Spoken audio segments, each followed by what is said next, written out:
بسم اللہ الرحمن الرحیم۔ آسان علم دین کورس، سبق نمبر 35۔ آج کے سبق کا عنوان ہے مال۔ آج کی آیت کریمہ: اعوذ باللہ من الشیطان الرجیم، بسم اللہ الرحمن الرحیم۔ المال والبنون زینة الحیاة الدنیا والباقیات الصالحات خیر عند ربک ثوابا وخیر املا۔ ترجمہ: مال اور اولاد دنیاوی زندگی کی زینت ہیں، اور جو نیکیاں پائیدار رہنے والی ہیں وہ تمہارے رب کے نزدیک ثواب کے اعتبار سے بھی بہتر ہیں اور امید وابستہ کرنے کے لیے بھی بہتر ہیں۔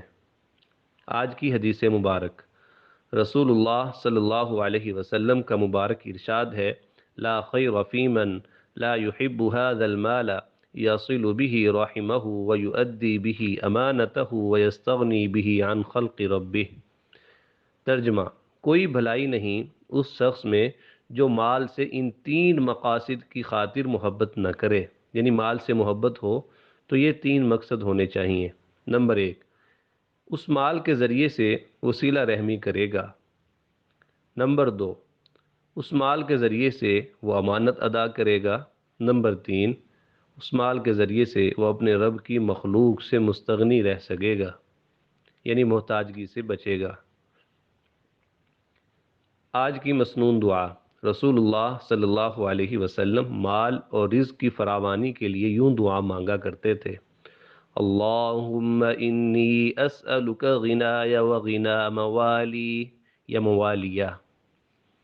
ترجمہ: اے میرے اللہ، میں آپ سے اپنے غنا اور اپنے رشتہ داروں کے غنا کا سوال کرتا ہوں۔ آج کا فقہی مسئلہ: اتنا مال کمانا فرض ہے جس سے اپنے ضروری اخراجات، اہل و عیال کا نان نفقہ، قرضوں کی ادائیگی اور جن پر خرچ کرنا واجب ہے ان کے اخراجات ادا ہو سکیں۔ اس سے زیادہ اتنا کمانا مستحب ہے، یعنی اس سے زیادہ کمانا مستحب ہے جس سے رشتہ داروں اور فقراء کی خبر گیری کر سکے، کیونکہ یہ نفل عبادت میں لگنے سے افضل ہے۔ امید ہے آج کا سبق سمجھ آیا ہوگا۔ جزاکم اللہ خیرا۔